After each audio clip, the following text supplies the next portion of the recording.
Na jaqueta tem o tomate espacial que o PG falou, né? Isso. Dá um close para nós, Tomates Matheus. marcianos. Tomates marcianos. Eu não consigo colocar na mesma frase tomate marciano. Para mim. Que assunto maravilhoso, São os Rebeca. tomates, a gente chama. Tomate, que Tomates, maravilha. obviamente, obviamente. Como é que tá, Rebeca? Tudo bem? Seja bem-vinda ao programa. Tudo ótimo, obrigada. É um prazer estar aqui com vocês. Primeiro é legal que a Rebeca estava me dizendo antes que um astrobiólogo estuda, né, a origem e o futuro da vida no universo. Então, de onde veio a vida e para onde ela irá. E a Rebeca é uma especialista em agricultura Espacial. espacial, que é um dos ramos principais da astrobiologia. Isso, pelo que eu tô exatamente. entendendo. Então, um dos ramos aí tem dois principais, né? Um dos ramos estuda a origem da vida no universo e a possibilidade de vida em outros planetas. Então, tá mais ligado com a astronomia, assim. E o outro ramo estuda o futuro da vida no universo, ou seja, como nós vamos sustentar os futuros astronautas, as futuras colônias marcianas e lunares. Existe vida inteligente fora? Não sabemos disso porque nunca encontramos uma evidência real, assim, né, palpável, mas nós, astrobiólogos, acreditamos que sim. Por quê? Porque, como diz Carl Sagan, se estivéssemos sozinhos aqui na Terra, o universo seria um grande desperdício de espaço. Né? Tem que muito pra Que caramba por aí, ótima né? frase. Exatamente. Rebeca, fala pra gente sobre isso dos tomates marcianos, sobre a plantação fora da Terra, por que ela é importante e em que medida, em que ponto nós estamos em relação a isso? Já está rolando, por exemplo? Sim, então, na verdade, a agricultura espacial, né, o estudo do cultivo das plantas no espaço, tanto na Estação Espacial Internacional, ali no espaço mesmo, gravidade zero, quanto na Lua, em Marte, é uma coisa que acontece desde a década de 80. Assim, a gente já vem estudando plantas no espaço há aí 50 anos. Não, peraí. É real, é literal? Sim. Tem um tomatinho plantado lá no... No espaço, em gravidade zero. Então, no começo, a gente não sabia. A primeira vez que mandamos uma planta para o espaço, a gente não tinha noção do que ia acontecer com a planta. Ela ia crescer para um lado, a raiz para um lado e a folha para o mesmo lado, né? Como que ia ser? E daí descobriram que somente ali com a luz em cima da planta, a planta consegue se orientar, saber que ali em direção à luz é para cima, então na direção oposta só pode ser para baixo, para lá que ela vai mandar as raízes, e as plantas crescem normalmente. Vê que na gravidade inteligência zero. da planta, né? Às É. vezes Normal. a gente- E quando a gente está Normalmente. falando de gravidade zero, a gente está falando de onde exatamente? Essas pesquisas acontecem na Estação Espacial Internacional, que é um grande laboratório científico que fica orbitando a Terra. Né? Então, ali é onde os astronautas moram, vivem, né, e fazem as pesquisas. Aquela imagem daquele casal que a moça tá com o cabelo Sim. pra cima, que deu até entrevista, né? É ali. Isso, exatamente. É para lá que todo astronauta vai. Se você é astronauta, você vai para a Estação Espacial Internacional. E lá existem... É um grande laboratório científico no espaço, onde pesquisas de todas as áreas podem acontecer. Medicina, engenharia, coisas com materiais. Porque na gravidade zero, as coisas se comportam de maneira diferente. Então, na medicina, por exemplo, é uma grande área para ser estudada, porque as proteínas se cristalizam de uma forma diferente. Então, diferentes medicamentos podem ser feitos, coisas que nunca a gente conseguiria fazer na Terra. Então, assim, é um grande centro de inovações também, né? Espetacular. E além do espaço, ou seja, além da gravidade zero, eu não sei qual é a gravidade de Marte, desculpa eu dizer, mas dá para plantar em Marte também? Está se fazendo Sim. isso já? Então, em Marte é um Não, terço. né? Não está se fazendo. por Ainda não mandamos. Não chegamos lá. Uhum. Para nada, mas o que acontece aqui, e isso foi o meu experimento, então eu publiquei um experimento no ano passado sobre agricultura marciana, onde eu estudei exatamente como naquele filme Perdido em Marte, que o Matt Damon O Matt Damon, planta isso. as Acabou de falar. batatinhas no solo marciano. Eu estudei a mesma coisa, eu sou a versão brasileira do Matt Damon, eu falo aqui. Que a gente pega um solo marciano feito pela NASA, e a gente usa esse solo marciano para fazer as pesquisas em agricultura espacial. Então, porque a gente nunca fomos para Marte, mas já mandamos vários robôs, vários rovers para Marte. E aí né? sabe as A características. gente sabe as características do solo. Melhor ou pior do que a característica Bem pior. daqui? Pior. Bem pior. Tem muito metal pesado, ele é tóxico, tem uma coisa que chama perclorato no solo. Ele é bem bem inóspito assim para a agricultura, mas mesmo assim a gente consegue plantar, né, nesse solo. Então, se você vai no meu Instagram Rebeca_R Gonçalves, você vai ver lá fotos de tomates marcianos e cenouras marcianas e ervilhas Mas se ele é marcianas. pior, por que planta? Qual a vantagem de plantar? Qual que é a né? vantagem? É uma ótima pergunta, na verdade. Por que plantar no espaço e não simplesmente levar comida, né, da Terra para Marte, por exemplo, da Terra para a Lua? Porque é muito importante a gente ter alimentos frescos nessas colônias. Porque os alimentos que são desidratados para ser mandado para o espaço, eles perdem alguns nutrientes ali essenciais. Então, que o alimento fresco não perde. Então, é importante para a dieta dos astronautas. É para alimentar o povo que está lá, não aquele que tá aqui. Sim. É para alimentar o povo que está lá. Mas, ao mesmo tempo, toda a tecnologia que é desenvolvida para plantar em Marte pode ser revertida para o benefício da Terra. Pois é, e isso que eu quero te perguntar de que forma, porque o título da palestra que a Rebeca vai apresentar aqui, Kelly, é justamente esse, tomates marcianos. Como plantar no espaço pode salvar a vida na Terra. Exatamente. Como? É uma coisa que muita gente não pensa, isso não chega muito no ouvido do público, né? Mas a gente usa a tecnologia espacial no nosso dia a dia.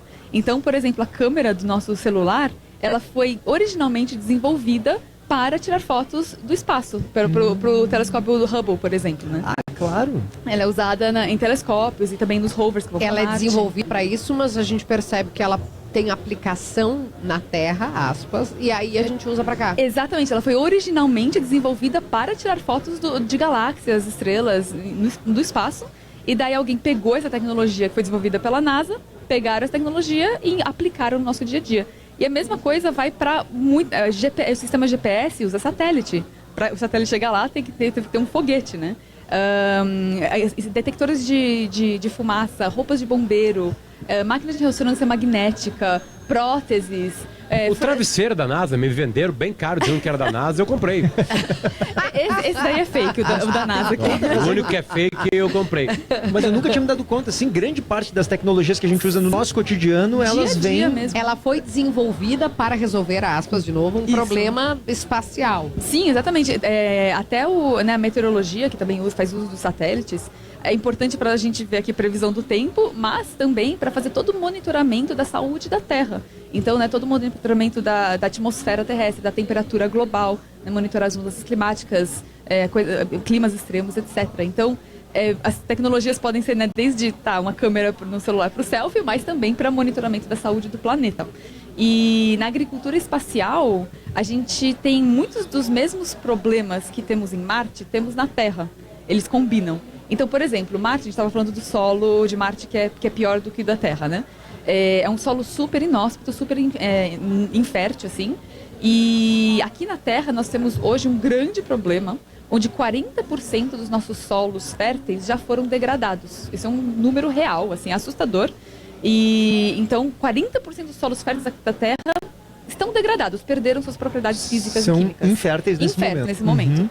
Então toda a tecnologia desenvolvida para regenerar um solo marciano pode ser aqui. imediatamente usada para regenerar solos degradados na Não Terra. penso uma solução para lá que pode ser aplicada para cá. Exatamente. Eu com uma dúvida genuína que é, cara, como é que tu foi parar nisso? Tipo, eu me acordei, eu vou estudar tomate marciano. Tô exagerando, mas assim... Hoje, O Potter estava dizendo antes de entrar que é um bom nome de banda, inclusive, né? Tomates marcianos. É verdade. Como é que tu foi parar nisso? Então, é uma ótima pergunta, na verdade. Eu sempre gostei muito do espaço, eu tinha um tio que era astrônomo. E ele sempre me falava das constelações, né, papai. Então, eu cresci com esse fascínio pelo espaço. E ao mesmo tempo também com sempre amei biologia. Eu era daquelas crianças que caçava minhoquinha no quintal, assim, sabe? Era biologazinha. E quando chegou a hora de escolher a minha faculdade, eu escolhi biologia porque eu não sabia que o setor espacial era mais do que ser somente astronauta. Para mim, trabalhar com espaço era ser astronauta. Uhum. E a astrobiologia entrou na minha vida muitos anos depois. Na verdade, eu tenho 33 anos hoje, com 28 anos. Né? 5 anos que eu estudo astrobiologia. E foi realmente mais ou menos assim, porque um dia eu estava numa crise existencial e me perguntei o que eu realmente gosto de fazer, qual que é a minha paixão. E daí eu pensei, minha paixão sempre foi espaço, mas como que eu vou juntar o espaço com a biologia nesse ponto da minha vida? E daí no dia seguinte eu estava pesquisando na internet e vi esse termo astrobiologia. Meu Deus, não é possível, uma coisa que junta astronomia... As duas coisas que tu ama estão juntas. As duas coisas que eu amo. E daí imediatamente falei, onde que eu posso fazer um mestrado sobre isso? Encontrei uma faculdade na Holanda, que é a melhor faculdade do mundo para agricultura, mas também agricultura espacial. E daí fiz meu mestrado lá de astrobiologia, que foi onde eu estudei sobre os tomates Cara, marcianos. que mágico. Que legal. Mas agora, de novo, voltando à pergunta, né? Como plantar no espaço pode salvar a vida na Terra? Uhum. Acho que essa afirmação, ela já engloba a possibilidade de que a vida na Terra está em risco. Sim. Né? É isso que eu depreendo desse título. Como plantar no espaço pode salvar a vida na Terra. Então, se a vida na Terra está em risco, em que medida está em risco? Te pergunto em primeiro lugar. E segundo, por que pode salvar a vida aqui o fato da gente plantar lá fora? Sim, a gente começou a chamar esse aquecimento global de aquecimento global, depois passou para mudanças climáticas. Hoje, o termo mais acurado é emergência climática. Então, estamos numa situação de emergência do nosso clima. Já faz alguns anos que nós deveríamos estar fazendo muitas coisas sobre isso e continuamos não tendo políticas públicas aí, ideais para atender essa emergência. Então, mas é importante dizer que, assim, nós cientistas do setor espacial, existe uma cultura dentro do setor espacial que também, infelizmente, não chega ao público, onde a gente tem muita a preocupação de que as nossas pesquisas sempre se voltem para o benefício da Terra. Então, porque a gente vê, assim, sei lá, SpaceX e a Katy Perry indo para o espaço, a gente pensa, setor espacial é tudo, né, para nada, turismo espacial. É uma futilidade. É uma futilidade. Mas, na verdade, assim, esse turismo espacial é 0,1% do que é o setor espacial. O setor espacial, na verdade, é ciência pura. Desenvolvimento de ciência e tecnologia, todas das quais voltam para o nosso dia a dia na Terra, né? E mesmo o turismo espacial é absolutamente mágico, né? Também. A gente vai poder mandar o nosso amiguinho e ver que a Terra é redonda. Tá caro hoje a passagem, né? Mas Rebeca, eu fiquei pensando... Rebeca, eu sei que tu vai palestrar hoje ainda, enfim, a gente tem mais convidados. O tema é maravilhoso. Como é que tu conquista as pessoas na palestra? Pra gente finalizar o nosso papo. Como que eu conquisto? Conquista as pessoas. Porque é um tema que alguém tem que adorar essas temáticas, assim. Como é que tu coloca isso na vida de um empreendedor? Como é que tu coloca isso na vida de um cara que não necessariamente gosta de biologia e nem de olhar para o espaço?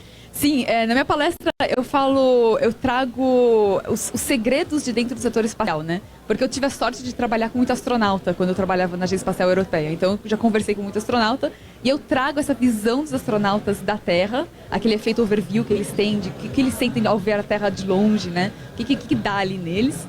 E eu trago que a gente tem, a NASA e as outras agências espaciais têm planos concretos da gente se tornar uma sociedade interplanetária.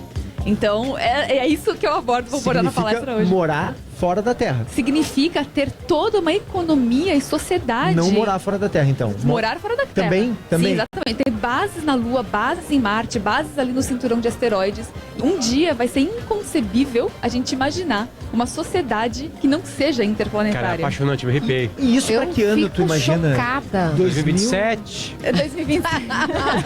Eu quero comprar um terreno na Lua. Vai ser possível? Olha, essa é uma boa pergunta, na verdade, porque ninguém pode ser dono da Lua, né? Ai, compro de quem? Até ter uma guerra, né, galera? Pra isso, né? Enfim, Compro né? de quem?